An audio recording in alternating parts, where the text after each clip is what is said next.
Jai Gurudev. Knowledge 329. Drop your intentions. உங்களுடைய நோக்கங்களை செய்ய வேண்டும் என்ற எண்ணங்களை கைவிடுங்கள். இது a strong tendency to keep doing something, whether important or unimportant, becomes an impediment to meditation. முக்கியமானதோ முக்கியமில்லாததோ ஆனா அதை செய்யணும், அது செய்து முடிக்கணும் அப்படிங்கிற ஒரு எண்ணம் இருந்து கொண்டே இருந்தா அது தியானத்துக்கு ஒரு தடையாக இருக்கும். Doing starts first with an intention. ஒரு செயல் ஒரு எண்ணத்திலிருந்து ஆரம்பிக்கும். ஒரு செயல் என்ன, இது செய்யணும் அப்படிங்கும்போது ஒரு முதல்ல எண்ணமா வரும், ஒரு எண்ணமாக வரும். And then translates into action. அதுக்கப்புறம் தான் அது ஒரு செயல் வடிவம் பெறும்.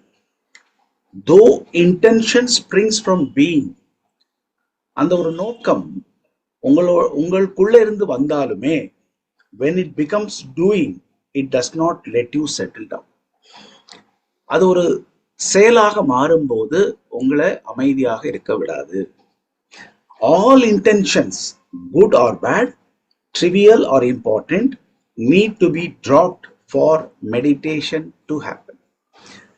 எந்த செயலாக இருந்தாலும் சரி, முக்கியமானதாக இருக்கலாம், முக்கியமில்லாததாக இருக்கலாம், நல்லதா இருக்கலாம், கெட்டதா இருக்கலாம், need to be dropped for meditation.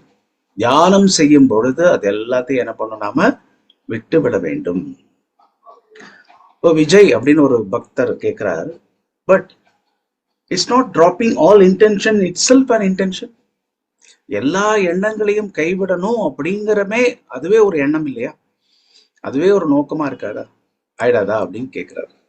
Gurudev சொல்றார், yes, but this intention is the last and necessary one.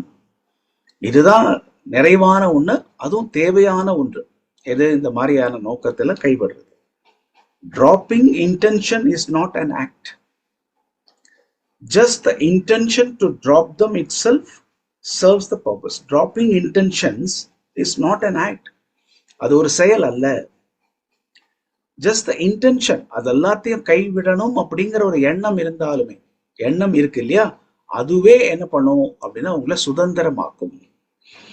அதோடைய என்ன பலனை கொடுக்கும் அப்படின்ற எந்த எண்ணங்கள், அதாவது எல்லாத்தையும் கைவிடணும் அப்படின்னு நினைக்கிறோம் இல்லையா, அந்த எண்ணம் இருந்தாலே போதும். Dropping all intentions even for a moment brings you in touch with yourself. Dropping all intentions, என எல்லா நோக்கங்களையும் கைவிட வேண்டும் அப்படின்னு ஒரு சின்ன ஒரு ஃபார் அ மொமெண்ட், கொஞ்ச நேரத்துக்கு அந்த எண்ணம் இருந்தாலே in touch with your self, அது என்ன பண்ணும் அப்படின்னா நீங்க உங்களோடு இருக்கிறதுக்கான அந்த நிலையை கொடுக்கும். In that instant meditation happens. அப்ப என்ன ஆகும் அப்படின்னா தியானம் சுலபமாக நடைபெறும். While you sit for meditation, you have to let the world be the way it is. நீங்கள் தியானத்தில் உட்காரும் பொழுது உலகம் எப்படி இருந்தாலும் இருக்கட்டும், அப்படியே இருக்கட்டும், எப்படி வேணா இருக்கட்டும் அப்படின்னு நம்ம என்ன அந்த எண்ணத்தோடு நம்ம தியானத்துல இருக்கணும். The repetition of meditation is to habituate your system to stop and start activity at will. என்ன பண்ணுது அப்படின்னா தியானம் இந்த மாதிரி தொடர்ந்து செய்யும் பொழுது உங்க சிஸ்டம் உங்களை நீங்க என்ன பண்ணிக்க முடியும், பழக்கப்படுத்திக் கொள்ள முடியும். இது வேணும், இது வேண்டாம் இல்லையா, எண்ணங்கள் வரணும், வர வேண்டாம் இல்லையா, எல்லா இன்டென்ஷன் எண்ணங்களுக்கு நோக்கங்களை எல்லாம் கைவிடணும், கைவிட வேண்டாம். அந்த மாதிரி என்ன பண்ண முடியும், நாம நினைச்ச மாதிரி கையாள முடியும்.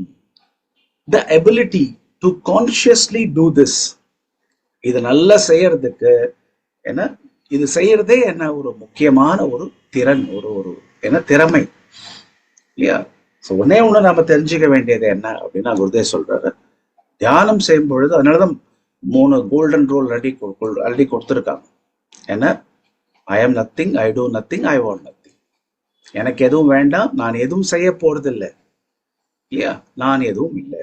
அதுதான் இங்க விரிவா கொடுத்துருக்கிறாங்க. என்ன, ட்ராப் ஆல் யுவர் இன்டென்ஷன். நல்லதோ கெட்டதோ, முக்கியமானதோ முக்கியம் இல்லாததோ, தியானம் செய்யும் பொழுது என்ன, அது எல்லாத்தையும் விட்டுடுங்க. அது செய்யணுங்கிற அந்த ஒரு என்ன ஒரு ஜுரவேகம் அப்படின்னு சொல்லுவாங்களே, அது என்ன பண்ணும், that is impediment to do meditation. தியானம் செய்யறதுக்கு ஒரு தடையாக இருக்கும். தான் தெரிஞ்சுக்க வேண்டியது. ஓகே, சரி குருது.